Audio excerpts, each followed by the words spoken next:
Laguna Beach with Green Jean, and he's going to take us through at least 15 wild, edible, and useful plants. It's cat Video. My mouth is full of chicken.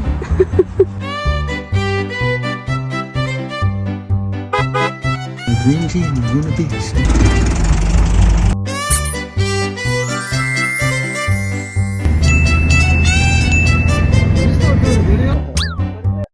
Here's two different kinds of mustard right here. There's this mustard and this mustard. It's like black mustard probably, and this is, I don't know which mustard. There's like 1,000 kinds of mustard. It's going to be really spicy, huh?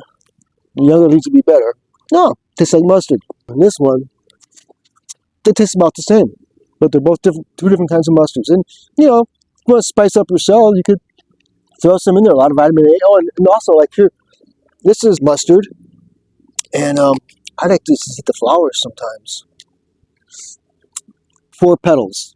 That usually means it's a mustard, especially if it tastes like mustard. It's already going to seed. It's highly invasive. One plant can have thousands of seeds. So eat it because there's too much of it, and you don't get the diversity. But we have a little diversity here. We got some nettles. Afraid of nettle, I want to touch this stuff, but you can actually pick the leaves without getting any pricks. But I just grab the seed from the top, and then I just kind of roll it up into a little ball, and then I'm just going to eat it. If it hasn't gone to flower, these are just starting to go to flower. It's probably okay. They say it's better to get them before they flower. You make a nice tea. The tea is really tasty. Just right here in this little patch, we got 2 different mustards and some nettles. See what else? Oh, there's nasturtiums. Now, if they're growing in more shade, they're not as spicy. I know people who like to eat these things a lot, but they're really peppery. Peppery, I would say, more than, not like quite like mustard, but yeah, it's a nasturtium. I like to eat the flowers more. These aren't in flower just yet. In this one little spot, we found 4 different plants we could eat within 10 feet. And, oh, there's elderberries. Pretty to lose all their leaves this time of year. But when that thing flowers, you can dip the flowers in batter and make like fritters. And then you get the berries after that. And elderberries are a good antiviral, good for your immune system. Right when COVID happened, people were starting to make more elderberry syrup and consuming that to try not to get COVID. You know, just a healthy diet's good for that. Here's something real unhealthy that people might like to know about if they smoke cigarettes. You probably kill yourself with this right here. It's Indian tobacco.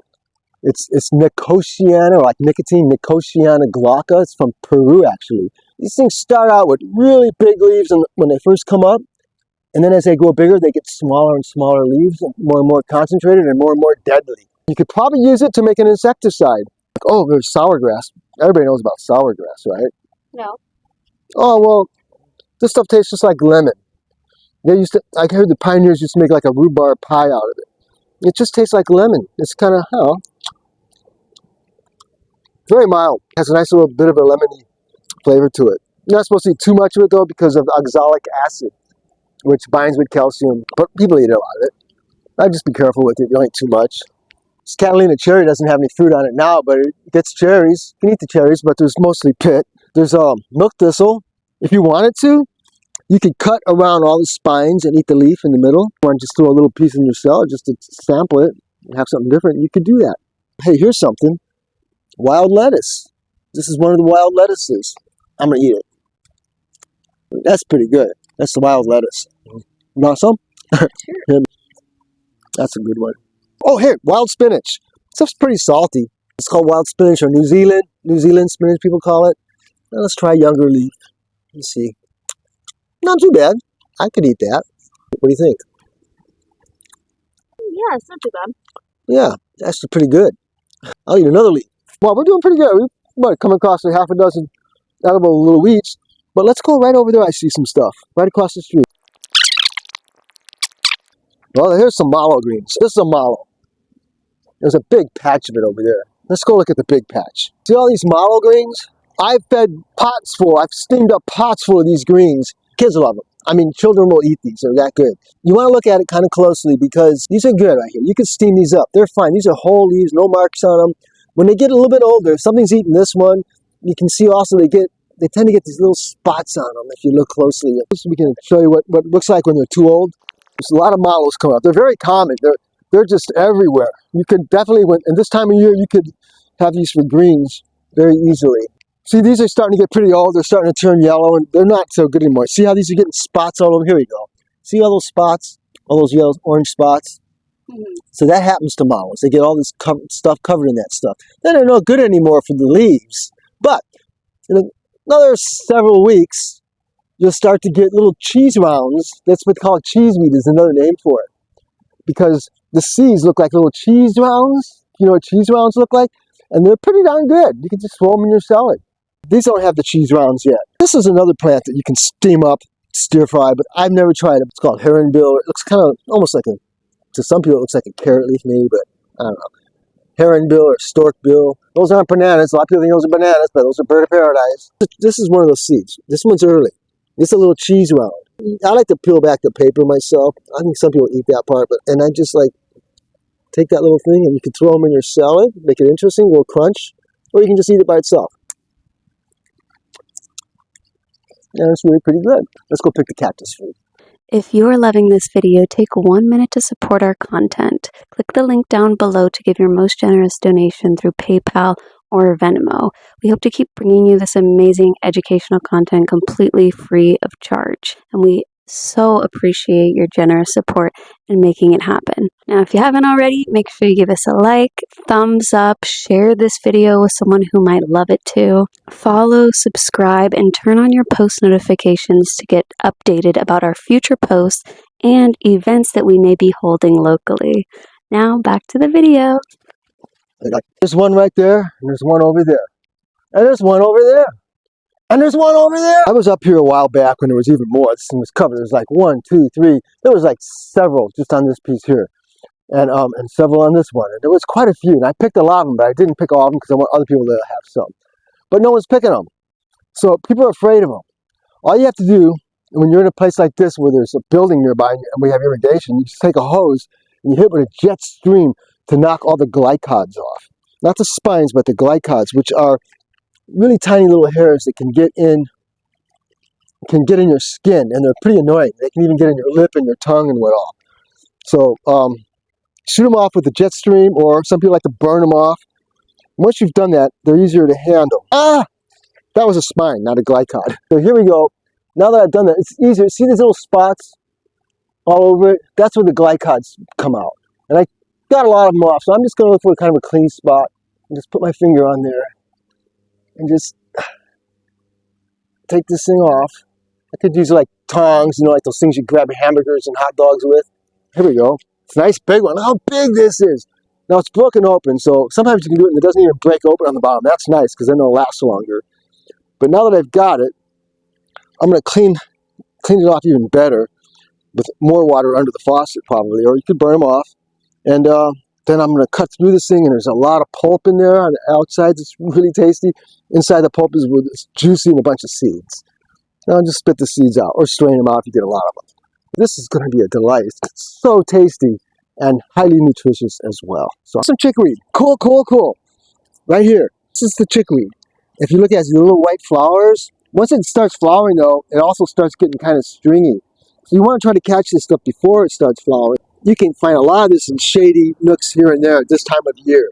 It doesn't last too long before it starts getting stringy.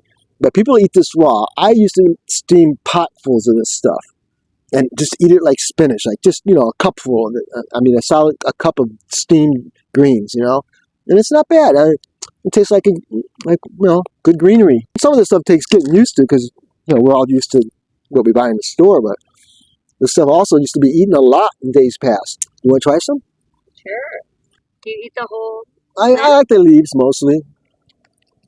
It tastes kind of like spinach. Pretty good, huh? Kind of earthy. Yeah.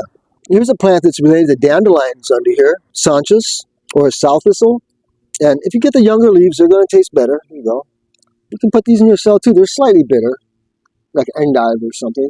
Not bad. Yeah, pretty good. Here's 2 more plants that we've already discussed. How many different plants have we looked at just in this like very short distance? So now you can live off the land for at least a week.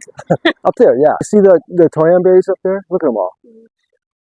Birds love those, but people can eat them too. Now, it's not going to be like eating a cherry because they're not really sweet. In fact, they're not very good at all unless you get them hot. Steam them or put them in a grill real quick with a little butter even. Anyway, just as long as they get hot, at least briefly hot, makes them more palatable. You can make the most wonderful, I guess you'd call it a cordial, kind of like between a syrup and a liqueur or something. It's, you know, it's very concentrated, wonderful thing. Maybe you could drizzle it on your ice cream or something. I had a friend that he got into. We were eating them. We were just eating them after we got them hot. But then he looked something up online. And he found a way to make a little liquid. Oh, it was so good. I mean, I would say you could sell that for $50 a pint. It was so good. Yeah, cranberries. That's a good one to know about. There's another one is the lemonade berry. A lot of people are familiar with that. Some Indians used to take the little lemonade berry fruits and put them in their water to purify it. It makes the water taste a little lemony flavor too. It's nice. I mean, it tastes like lemonade. If you hike around the hills here, that's one of our most common plants is lemonade berry. And eucalyptus is a really nice plant too. You can take those leaves and you can put them in your sauna or your steam bath or your pot on your stove to clear your sinuses or something. Or the seed pods, like the blue gum one's the most common. I wonder if there's any laying on the ground here. This is I believe this is a blue gum right here. When these things are fresh, make a necklace out of them and put them on your dog, and it'll keep the fleas from going to his eyes and his mouth and his nose for water. Or what you can do is you can take just a handful of leaves and just put them on your dog. Just put them on your dog. And then the fleas will just jump off. They don't like it. Do it away from your house. Do it away from your home where your dog frequents so you can get the fleas somewhere else away. But that's all you need to get rid of fleas. Just put this on them. Oh, and by the way, this is not aloe vera. It's aloe arborescens. It's a different one. But it has some of the similar qualities. And you can use the juice on this just like you do aloe vera. You know, I want to put a little bit on my nose, actually. Yeah, kind of slimy. But the aloe vera has a nicer texture. And someone did tell me, though, he's making a skin preparation. And he said this one was better for skin cancer, actually. So, and then the hummingbirds like it. It can stop a fire, and you don't even have to water it. It's full of water. You live against a wild area that could catch on fire, let's say. Stuff like this, and the cactus, and agave, big agave. There's a big agave right there. That's a good one. The bees love it. It'll stop a fire. Yeah, you can make tequila, too. Well, anyway. These plants, they're full of water. They don't need to be watered. So they're drought tolerant, and they'll stop a fire. They help the birds, and they help people. There's not enough of them in the perimeter of our residential areas. I've seen them stop fires. I've seen fires stop right at a patch of cactus. This is yucca.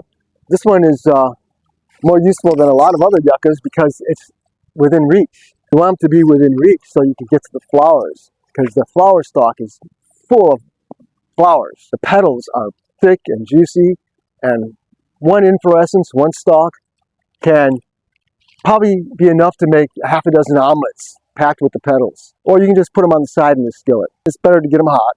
You just want the petals, with the big juicy petals. So this plant is useful mostly for the flowers, and then also cut into the wood a little bit.